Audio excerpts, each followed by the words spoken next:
Roc Starz and Shea Radio.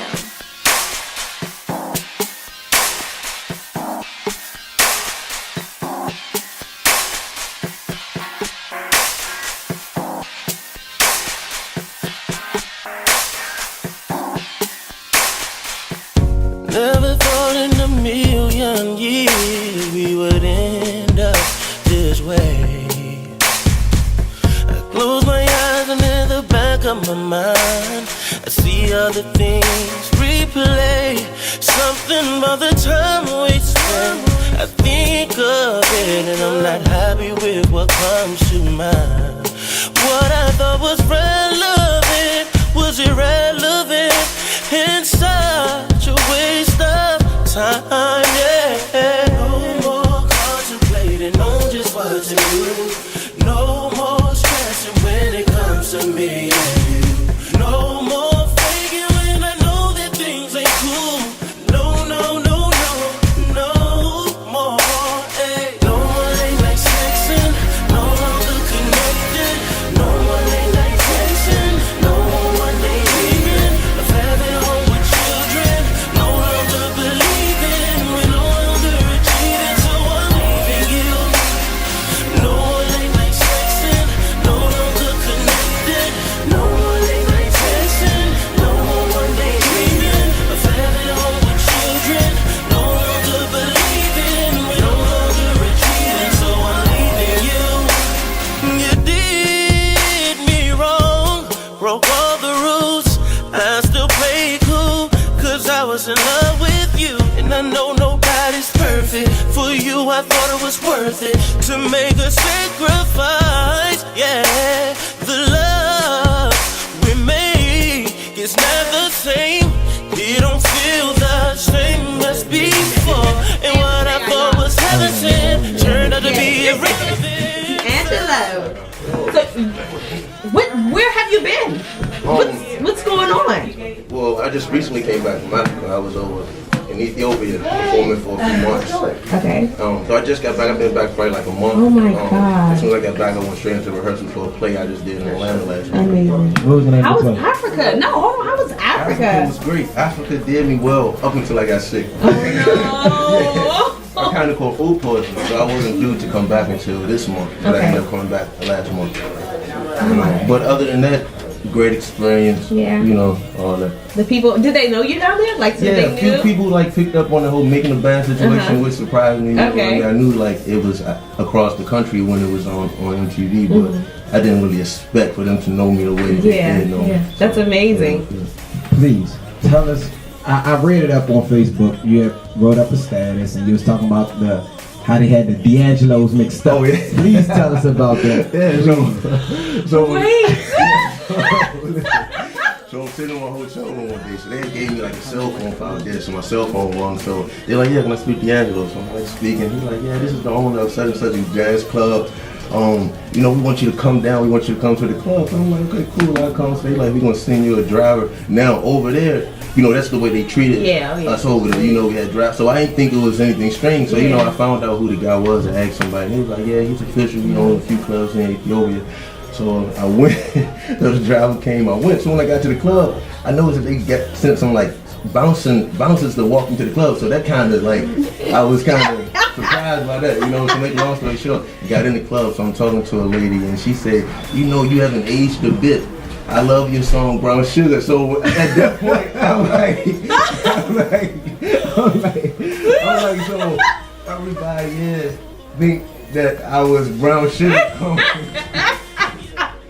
It was crazy, man. That is funny. But she really said you haven't aged a bit. She told me I haven't. I'm like, I haven't aged a bit, and then she said, "Yeah, Brown Sugar was wearing." I'm looking at her. I'm like, so do I stand here and go? No, You know, I would have spit it brown sugar. Yeah. I would have touched the Joe things with on it? I everything. didn't go with it. It worked out because a few people that ended up coming to the club, they like knew me from one of the shows that I was out there doing. So you know, it all worked out. That you know, is gained a funny. few fans. You know, so Hey, it was any way cool. possible. God, that is so funny. But for the people who don't know, who is DeAngelo Redman?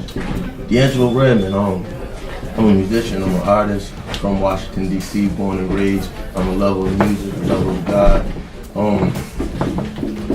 I'm a lot of things, man, depending on the situation.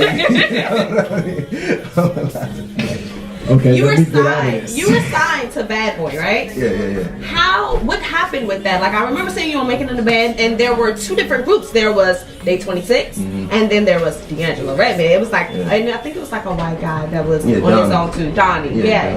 Yeah, like shortly after Making the Band, probably like maybe 2 months after the finale, I actually had a meeting with Puff and Javier the next day after the finale when they offered me the deal.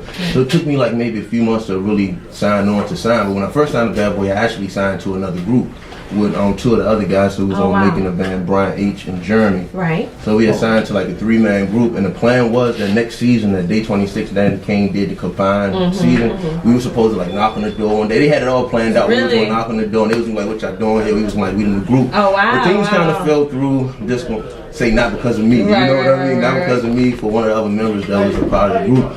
So then it kind of working itself out, and I stayed around, stayed connected, and that's when it like had flipped over to the whole solo, thing, and we started working like on the mixtape over there and doing all that. But I'm not signed no more. Loved it over there, Bad Boy. No, disrespect to Puff and Bad Boy, but every good thing sometimes must come to an end, and it was just my time to venture on. I got a lot of exposure, experience, built a lot of friendships and connections over there. I was so surprised that you did not get picked for Day 26. Everybody was. That broke my heart. Like, I think I almost cried. Everybody Like, it was there, it was in the corner, but it didn't quite fall, so it wasn't a cry, but it was like there. It surprised me though. Yeah. Cause me not knowing DeAngelo Redman dance. Yeah. I knew about the singing. We all knew about the singing. But when did DeAngelo Redman start to dance? Did that recently start for the let show? me tell you something. When I was growing up, when I was like younger, like before we even went to junior high together, like I always was dancing with my family and stuff. So then when I got older, you start thinking you too cool to dance. So let me tell you, when I went to Making the Band, I met Lorianne. I'm in my head like, hold that up. You know what I'm saying? Like, I'm not even that type no more. But had to do what I had to do. She brung it out. Took it back. Boom, cat and all. Oh my God, that boom cat. Well, I gotta ask you something. I'm sorry, since you brought her up, I gotta ask you. Okay. Was there something with Lorianne? No. I know you've been asked that plenty of times. Lorianne. I love, I think that had sparked one time when I had like a while ago, around Making the Band, I had posted some pictures of us. And it was kind of like close, yeah, like a hand up all on my face, all that. But it was just love, we was just, real cool. But no. Nah, he's smiling. No, she's a great co He's like, gotta stay political. I ain't gonna tell him we smashed once. I ain't gonna tell him. So, but how was that overall experience? TV, Making of the Band, the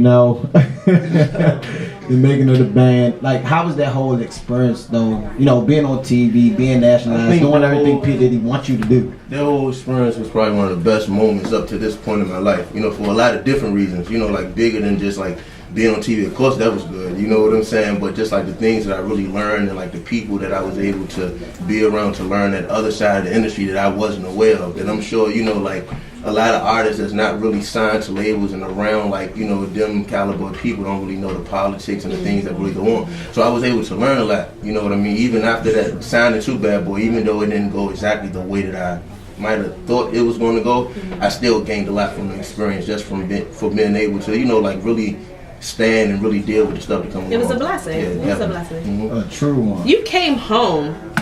This was around the showtime, and I don't remember what event it was, but you came home, and it was at the Verizon Center, and you had girls chasing you. Let me tell you something. That was when my aunt talks about that to this day. My aunt like sprained her foot. Seriously, like I've never seen a mob. So like, and I was like, that's just DeAngelo, guys. Like I know him. The car and everything. Oh, it was crazy. That was disrespectful. Man, I can't wait till I get to that point. No, it scared the shit out of me. No, because I didn't have people walk up like, "Oh, Making the Band, did your thing," but that's he had a mob. Crazy. Like it was at least 100. I exaggerate not. 100 people in front of 100 females in front of the Verizon Center chasing him. It was insane. Yeah. You have a kid now, right? Yeah, DJ. Yeah. How old is he? He's 5. A lot of people don't know about DJ, but if they think back on Making the Band, we actually did a little segment on one of the episodes where I was showing like his sonograms and all. I do remember that. I do remember Yeah, so I don't really have him up on that Instagram, Twitter, and all that. So people probably forgot, don't even think about him. But yeah, my little man DJ. DJ, oh, shout out to DJ. I have to see pictures. You have to show me some pictures after Yeah. this. So the transition from being a making of the band or signed to Bad Boy to now being on your own, what is that like, and how is that process, and what's going on with that now? I think it's downs and it's ups and it's in between with it. You know what I mean? Like the thing about it is like coming from a situation that I came from and being surrounded and being spoiled by some of the things that I was, Used to. Yeah, used to. It was kind of like a blow. Yeah, a blow. Like the transition for doing it independently. Now I like the independent thing though. Yeah. I'm loving the independent thing from knowing what really goes on at the labels. I'm able to still create, write, still able to play a part in like the vision of what I got going on. But the transition, I had days where it was up and I had days where I was like, so it just comes along with it. But so far I've been blessed with though. It's been a cool transition. There haven't been too many down days. Yeah. No More, you wrote that? Yeah, No More. Yeah. Amazing. What was behind it? What made you write No More? It's like, did she leave you? Like, what she do? I've been in a No More situation before, but I don't think that song really stemmed from my situation. If I can think back, I wrote that from a friend that was cheating, and it wasn't a man, it was a woman cheating on her husband. Two of my friends. So when I sing that song in my show, she like be sitting in the crowd like the dumb face, like you know what I mean, But it basically just describes a situation where you get into a point in a relationship that you fed up, you tired of playing games, you tired of all the back and forth bullshit, and you like no more. So when do we expect the video? We're so excited. Soon. I'm gonna actually go to LA on Saturday, so I'm like out there and I had some meetings with some people about some like video concepts and stuff. Because we go from Journey. People still waiting for a video from that. Everyone loves like Journey. people, you know what's so crazy about it? I recorded that, matter of fact, here in the studio, right? DJ Boom produced that. For real? Really? Yeah, DJ Boom. I was probably like on my 18th birthday talking that nasty shit like that. You know what I mean? But see this. Can you go ahead and dog me real fast? Because this is about to be a dong. Oh, God. I'm about to be real with you. No homo. That's how my daughter was made. My daughter was made off of Journey. My daughter was made off of Journey. But you know what? I'm not even gonna lie to you. I get tweets all the time, right? I get tweets all the time like, man, I had my first off of Journey. I had my I'm like for real, to the point that now on YouTube they have like people making up like little stripper dances off of I seen them. Like, that's crazy. So what was behind that song though? Shit, you hear the song? You hear? You see that child I made? That was what was behind that. Now this play, what play were you in? I was in the play on Wardy Street. We actually just came back from Atlanta, written by a talented writer, Miss Nalu Merman. Yeah, so it was good. I played a dude named Fallon, a straight jackass, like a straight, totally not me. You know what I mean? Like totally like a thug dude, like a hustler. You know what I'm saying? Yeah, it was like all that. It worked out good. I know that we had a great time at HBS. Now, was it a musical or was it was like musical, so I was acting and singing. Nice. Now, can we see that? Where can we go? Yeah, they have more cities that they building up now. So I think a lot of the cities will be in the South first. We already did here. We did here like 2 different times. Okay. So this was our first time in Atlanta. So we did Atlanta. That is amazing. So how was the experience transition from being an R&B singer to trying to being on stage during the play? Was it similar? Did you have to change anything? I mean, it's similar in the sense where you still have to like lead up to it, build yourself up to do it in front of all the people, zone out, do whatever it takes. But it was kind of different because it takes a different technique on both of them. But I was kind of acting growing up, like when I went to Duke Ellington, they had us doing. So I've always been involved in it. But like now I'm kind of just bringing it more to the forefront, and just playing around with it with the music. Okay. Wow. So that means we're gonna see you in the movie scene soon. That's what I'm saying. Yeah. That's what I'm saying. I just seen more Chestnut at the Redskins game a couple weeks ago. Shout out to the Redskins. And I was telling them like, you need to get ready, man. We need to go ahead and get this thing going. Don't wave me off. Hell with the Redskins. I'm saying. Come on, right, man. You my brother, man. Come on, man. These are Sanford Dallas Cowboys, baby. You already. You don't want to know what that was. Don't even start it, please. Don't. So how the mixtape?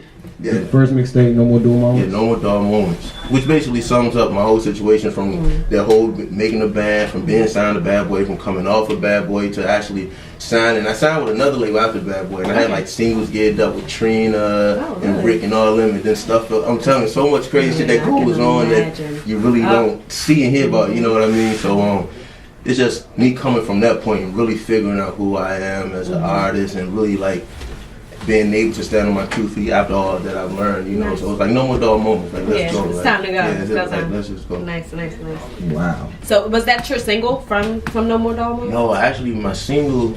No More. Yeah, No More is the single from No More Dog Moments. Yeah. Okay. We actually been playing around with them trying to figure out what to actually put as a single. I have a song called I'll Be, have a song called Hurricane. We're gonna get into that. No More. And we're trying to figure out which way we going. Hurricane. Yeah. Godfather. My man Godfather. Shout out to Godfather. Oh, nice. That's their secrets and all.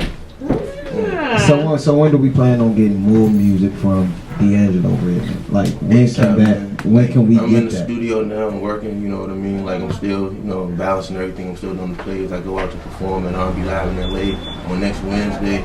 I'm still promoting. Going around. Me and Reese Renee talking about collabing on on a few things.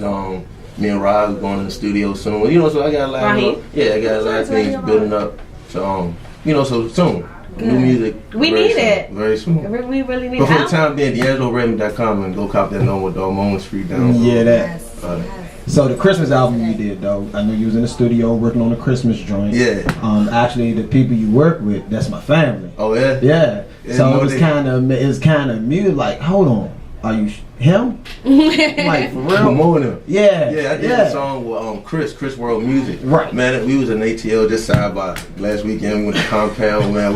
Kenny Burns, Kenny Burns was awesome. It was crazy. Yeah, it was crazy. So shout out to Mo Digger, shout out to Chris World Music, 43 and all. Yeah, so we about to get into the song. Tell us a little bit more about this one. I'll Be. I think it's every female, every woman, every girl favorite song, just I'll be the judge of that. Yeah, so we'll let you be the judge of that. It gives you that 90s R&B feel or whatever, and it's real self-explanatory. Like, it basically describes a situation with a dude telling the female that he can be everything she wants, everything she need, all that. I like it already. Yeah. There you go. Let's go ahead, man. it. Introduce your track, man. Yeah, so check this out. This is I'll Be, produced by my man Keenan. Yeah, that. It was my piece, Roc Starz. Yes, sir.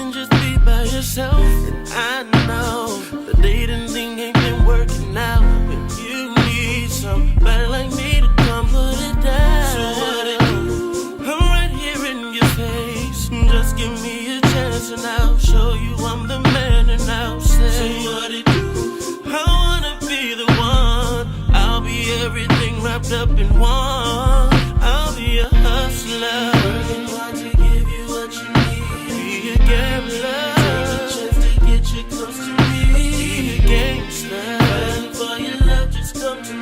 I'll be the one, yeah, I'll be the one for you. I'll be a soldier, working hard to treat you like a queen. I'll be a baller, making sure I give you everything. Be a gangster, fighting for your love, just come to me. I'll be